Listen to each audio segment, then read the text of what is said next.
everybody. Happy new week. Oh my goodness, this has zoomed in so much. All right, let me pull it back a little bit. Here we go. Awesome. Oh my goodness. I'm just trying to get this um sorted at this end.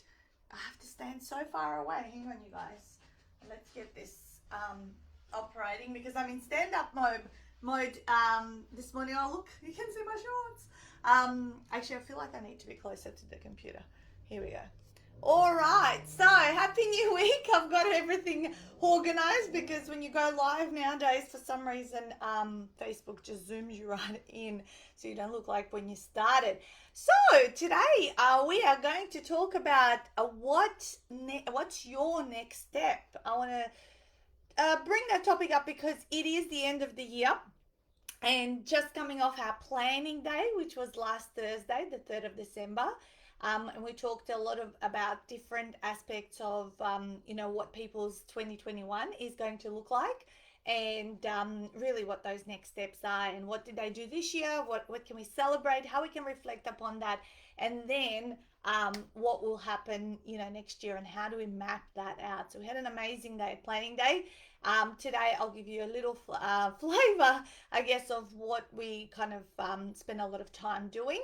But also some questions. I want to pose some questions to you guys around what are those next steps and what are some of the things to review about where you're at. And this will differ for everyone who's at different stages of their business. Some are new, like that 0 to 3 years. Some are mid, 3 to 7, 8 years, and some are quite established as business owners. So this will differ, but I think there's an overarching theme in terms of, what are the questions we should be asking ourselves each and every year around this time, right? So if you're watching this live, give me a hello so I can see who is here. And then if you're watching the recording, of course, tell me that you're watching the recording. And of course, I welcome any questions and comments because I will check back and can reply to those later on throughout the day. So the biggest question, I guess, for those of you that are new business owners, so that's 0 to 3 years, is while the others are resting over the festive season, what will you be doing? Okay. So if I take myself back, actually, probably to the first 5 years of my business, I certainly took moments of rest, but those moments of rest also had a consistent block of 2 hours each day where I would be building something brand new to launch into the following year.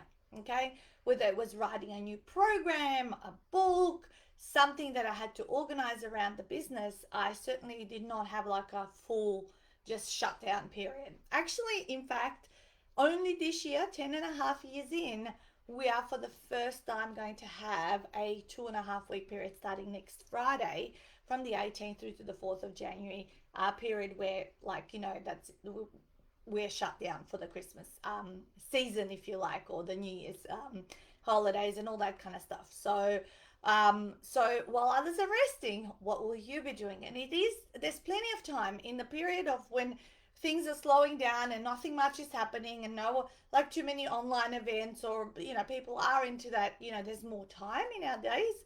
I think certainly if you're new in business, I wouldn't just kind of take that time. I would allocate a couple of hours each day, Monday through to Friday or whatever you want, out of 5 out of 7 days, and build and create and launch something brand new for the new year. What you could run as well at this period is a pre-launch for the thing that you'll be launching next year. So actually to generate also some revenue ahead of time before your actual launch.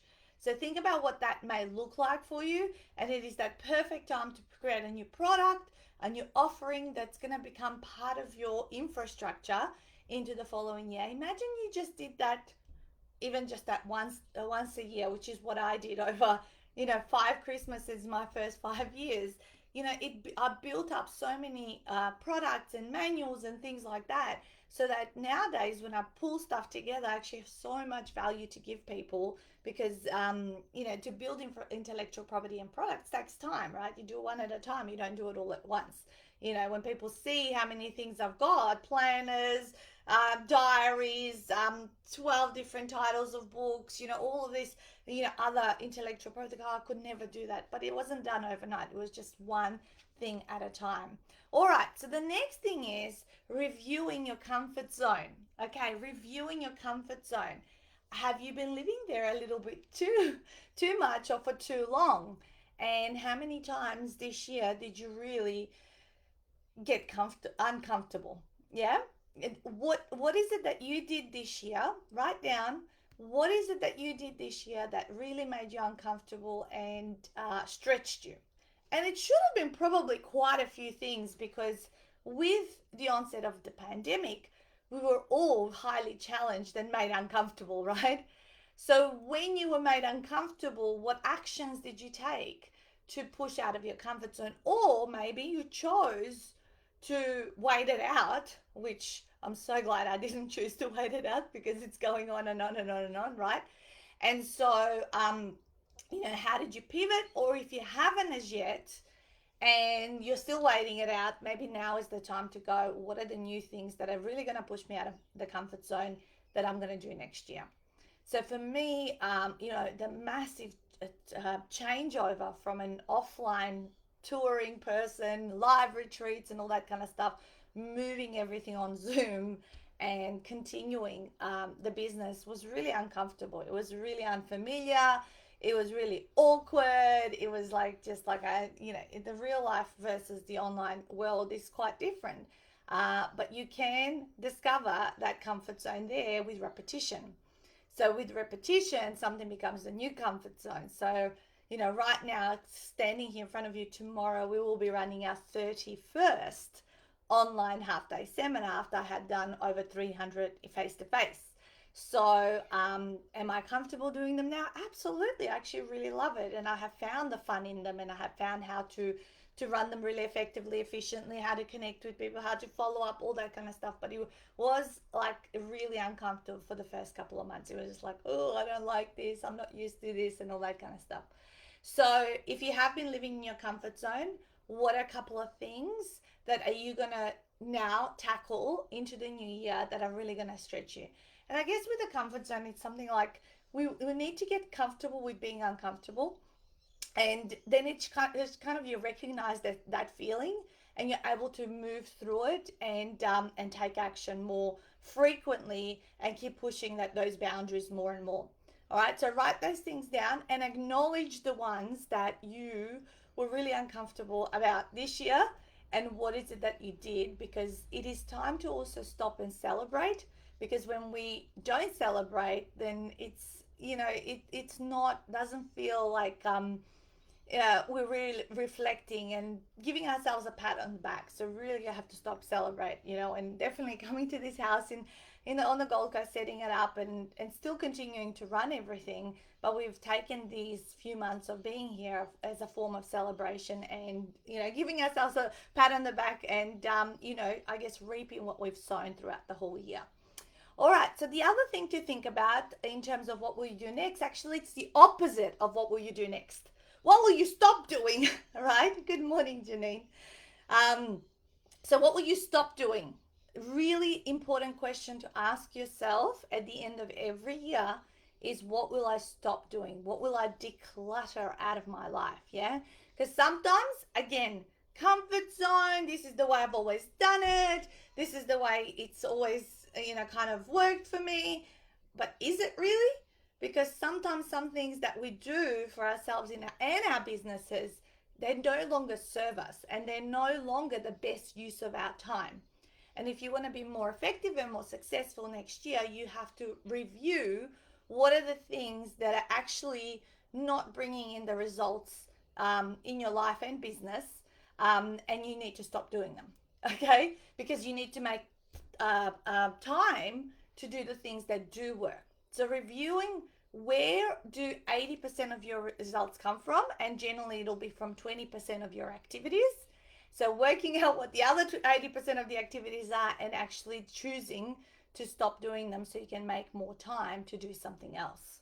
Really, really important question, which kind of leads into that place of, you guys have watched me year after year after year after year doing my mission declutter.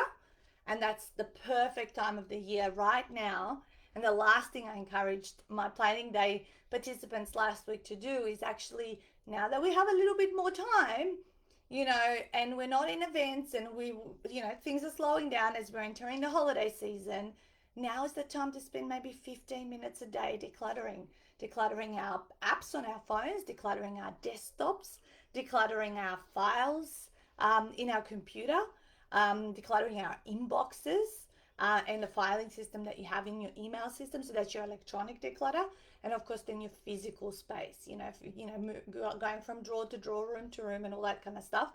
I know I did it back in September for my Melbourne house, but this is something that is, of course, going to then make room for new things to come into your life. Yeah, because if you keep all your space full, it's that mindset of, well, everything's filled up, so there's no room for something new to come in. So I encourage you, how can you get your drawers and space and electronics down to 50% of its capacity, so to allow new exciting things, whether physical or non-physical, to come into your life, okay? And that is also the activities wise as well. So we're decluttering time and we're decluttering space, physical and electronic, okay? So really, really important things. You do want to, like, when we click into 2021, there will be this new sense of, okay, we have a new start, right? Especially for quite a different year to obviously what we've lived through this year. And I really, for me, it was like, I do want that whole clean new slate and the new sense of new goals and things like that of what I'm going to do moving forward. It is exciting, right? We need to keep the excitement and the optimism around what's around the corner for all of us, right? All right, so one thing I want to tap onto now, you guys are talking to each other on the, I'm going, is that comment for me? And they're talking to each other, two of my author buddies. Okay, so one other important thing to realize is to ask yourself the question, have you been skipping steps? Okay, if things are not maybe working for you, have you skipped steps that you shouldn't be skipping? Often I see people, bypass certain activities as a new business owner to do more sophisticated stuff, yet they haven't really grasped or mastered the earlier steps that are really relevant to their part of the journey. And many times I've talked about the different stages of businesses, from infancy to the kind of established and then a mastery kind of level in business, and what are some of the activities that you stop and start doing at each of those different levels. So those people that find themselves, kind of not being as effective on achieving the results, often they're skipping certain steps. So maybe review back on the things, good morning, Suzanne, the things that you have been doing, and are they appropriate for your journey, or are you trying to get way too far ahead of yourself and looking for the get rich quick kind of activities that actually you're not ready for right now, right? And there's no such thing, right? We all have to work and master certain levels of business, and how we promote our business and how we connect with people, networking, how we build value, and of course, refining what our offer is at the end of the day. All right, so ask yourself the question, have I been trying to skip too many steps? Have I been told to do a certain thing, and just because I didn't like it, I didn't do it? And so what do I need to rewind and go back to foundational things, foundational things. And Suzanne, actually, your name's popped up, and I love the fact, that you're taking those early business steps of looking to network with people, looking to connect and build that value, and just establish and understand that, to build some kind of awareness into the marketplace about who we are. It's a slow burn process, because we have to take the time. It takes time, and it takes repetition. It takes multiple times people seeing us and getting familiar with us or learning from us and all that kind of stuff. Yeah. All right. The next question to ask yourself is, who am I hanging around with? Who am I hanging around with? Who am I spending my time with? Yeah. And review, who are the top 5 people you spend most of your time with. They say we are the average of those people around us. Yeah. And certainly, you can't stop hanging around with your family. Your family is your family. But other people that you spend most of your time with, are they enriching your life? Are they pushing you out of your comfort zone to do and come up with more innovative ways to build yourself, like develop yourself, and then developing your business? Because I know the biggest thing going out networking for me in my early years of business was to learn from people who had been in business for a lot longer than me, and just hearing their stories and hearing their suggestions, and being told that maybe try this because this is what we've seen or I've done and it works, da da da da. So getting those new ideas, are you being exposed to those opportunities where you are learning from people ahead of you on the journey? Yeah. So they say if you are the smartest person in the room, or the most successful, then you need to change the room and go to the one where you kind of mid, or I guess the not like the you learning from people who are well ahead of you. So have a look at what that looks like. And sometimes, look, people come in and out of our lives for certain reasons. And sometimes, as they say, we've got friends for a reason, friends for a season, and friends for a lifetime. Yeah. And different people you will get different outcomes from. But certainly, if you are, and I know people who watch me and follow me are small business owners, it is really, really important to develop a network or a buddy group of fellow business owners where you can share ideas. Because if you're going to want to grow your business, a lot of the conversations are going to be about new ideas, new opportunities, new ways of doing stuff, versus talking about materialistic things and people. Okay? So have a look at what who the circle of people you're hanging out with, and you can always change it. You can always become a member of new groups, join new associations, and just surround yourself with people who are talking about different ideas. All right. The following one is, what are you reading? Okay, what are you reading? How often do you read a book to develop yourself, or to get again new ideas in business? Nowadays, I if I want to hang around with more successful people, it tends to be like I'll buy certain books that are written by people who are 30 years in their businesses, seeing that I'm 10 and a half years in, and kind of try to understand what is the advice they're sharing, if I don't have the opportunity, of course, to know those people face to face. Yeah. So this is another way of hanging out with people who are ahead of us, is by reading their books, by listening to their advice, by listening to their podcasts, by watching some videos of what they've done, or perhaps joining a program or a mastermind where those people hang out, so that you can surround yourself by them. And this is about you investing in yourself, right? So what are you currently reading, and what will you do? So right now, again, having a little bit more time is a great time to put a few books on your reading list as pre-learning for the next stage. I know Stuart found an awesome ad the other day by Frank Kern, who's one of the biggest, most successful marketers in the world. And he was offering his 5 books for $1, right? And because Stuart is in charge of our marketing side of the business and Facebook ads and all that, why not? That'd be tons of value, but most people won't take that $1 offer serious. And we know for a fact that Frank Kern's got a whole sales funnel behind it. Stuart's spoken to him in the past, but he goes, this is my summer reading. I'll read some of these things to get some new ideas around how I'm going to approach, or what I'm going to test out in 2021 when it comes to our Facebook ads, right? Oh, nice one, Janine. She's saying 7 Habits of Highly. I love that book. I read that book in my first year of business. It was one of the first 10 books I read when I started out. So perfect timing for you, right?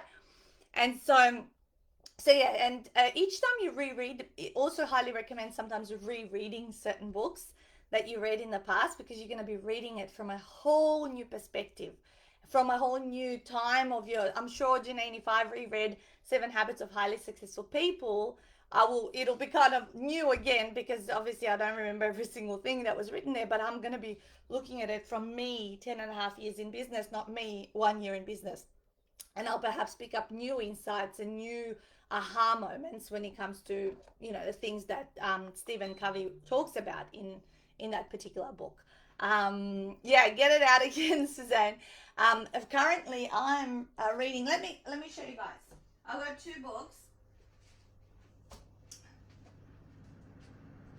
Currently, I'm reading More Important Than Money, An Entrepreneur's Team by Robert Kiyosaki and the Rich Dad Advisors. So I'm about more than halfway. And there's actually excerpts from these advisors from certain books. And from this book, it led me to wanting to purchase a book called Sales Dogs by Blair Singer, which is like there's 5 breeds of sales personalities and all that kind of stuff. And I always look to improve, because the bloodline of any business is sales, and so I always look to improve and find different distinctions and ways of doing better in sales, right? And so that's the one that I'm reading. And after this, I'm going to read The Power of the Subconscious Mind by Joseph Murphy. For some reason, I think that maybe I've read this book in the past, also in my first year of business, but I can't remember it, so I'm just going to reread it. So Janine saying, yes, I read it 30 years ago. This one of the most powerful self-help guides ever.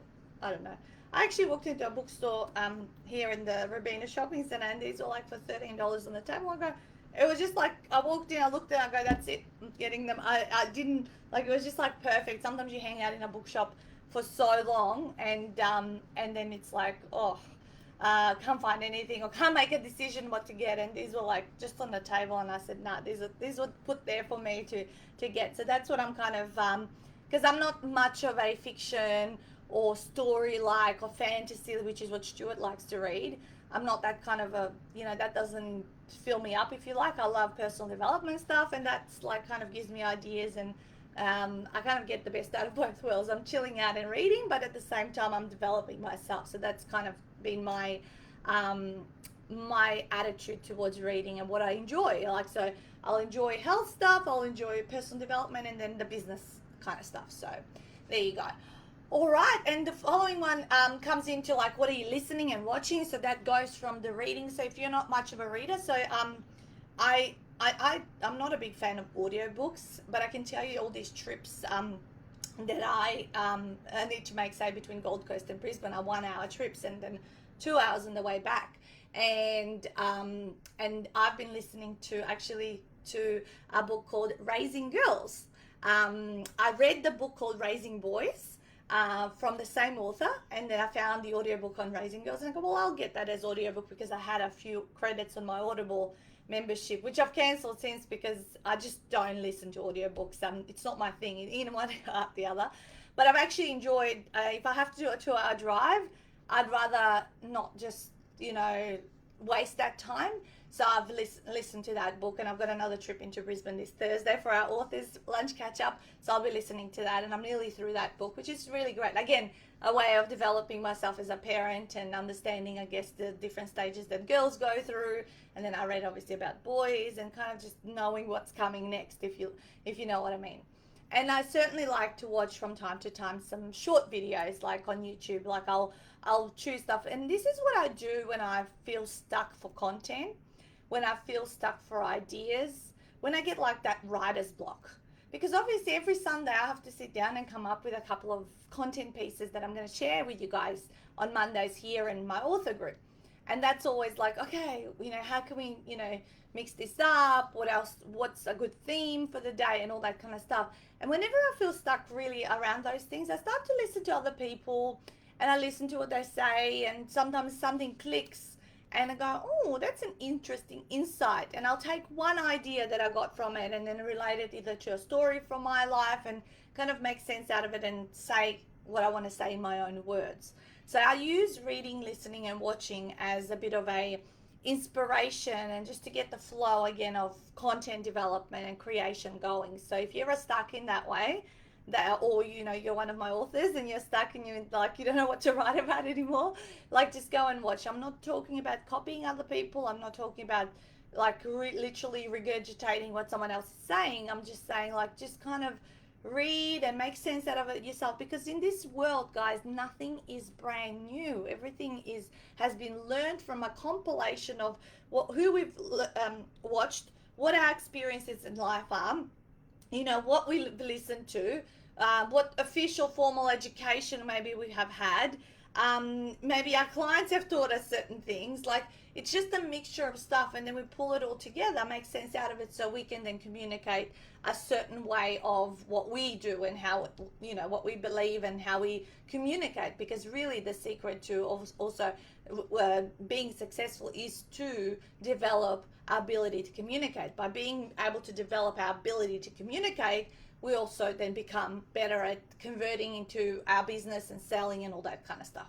So that's why those two things, communication and sales, come together. You guarantee you never, you'll never go hungry, if you like, if you can, focus on developing those key skills. All right, and the last thing I'm going to say is the question to ask yourself: who do you need to learn from? Who inspires you, and who do you want to model and become like? Yeah, not the same person as they are, but are there 2 or 3 people? Who's your model for health? Who's your model for relationships? Who's your model for business success, right? So who are the people you need to learn from them? And perhaps have you set yourself an education budget?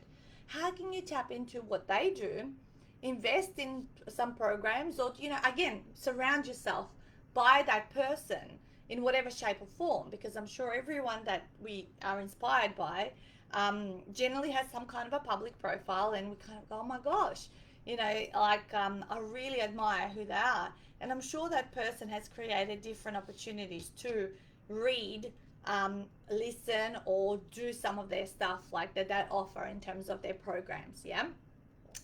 You're about to read Dare to Lead by Brene Brown. Yeah, amazing. I've read a couple of Brene Brown's books, and she's always, her communication style is amazing. And we know why, she's so successful is because she just turns some amazing ideas into easy to understand concepts. And she just explains it with beautiful stories and things like that. So, Suzanne, I highly encourage you, keep reading, keep learning, because as we read, learn, and surround ourselves by people, that's when our ideas and our clarity comes about. Don't wait and sit around and just think that some kind of top of the hill moment's going to come to you, and all of a sudden you're going to have the clarity on what you want to do, and then you're going to take action. Because clarity comes from action. And by taking action and listening and reading and hanging out with other people, having conversation, trialing this, putting stuff out there, that we sort of start to, find what our kind of signature path and purpose is at the end of the day. It's not something that is like, a realization and light bulb moment, right? We certainly have those moments in life as well. But I think it's through the actions and through the education that we are given the opportunity to then give birth to those moments, which we think, oh, that came out of nowhere. But no, you read a lot of things, you've listened to a lot of people, you've taken a lot of action, and you got your light bulb moment. It wasn't just like that. It's because you did the work and you were ready now to have that drop in to your life. Okay, so that's me for another Monday morning. I hope you enjoyed it. Gave you some questions to think about yourself. So I'm just going to review what those were. I'll just pull this up here. So what will you do while other people rest this holiday season, especially if you're 0 to 3 years in business? How many times did you push yourself out of your comfort zone, and how will you do it in 2021? What's something that's going to make you, oh my God, I can't believe I'm going to do that, right? What will you stop doing? So how will you declutter so you can make more time and space in your life? Don't skip steps. So have you been skipping steps, and what are those steps that you need to go back and kind of master first before you move on to the next ones? Question of who you're hanging around with, so reviewing that. Question, what are you reading right now? What are you listening and watching to develop yourself, inspire, and upskill? Because we're lifelong learners. We don't just finish with our formal education and that's it. That is such the old school way of thinking. If you don't learn, you will be left behind because the world keeps evolving and evolving. And finally, who do you need to learn from? And what is your education budget for 2021 in terms of investing in yourself and going deep with someone to really solve a particular problem in your life and business?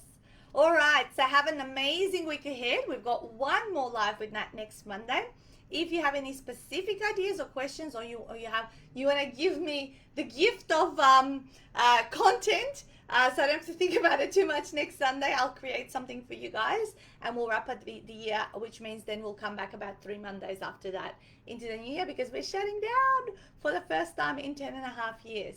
Have an amazing week and smash it out. Bye guys. See you.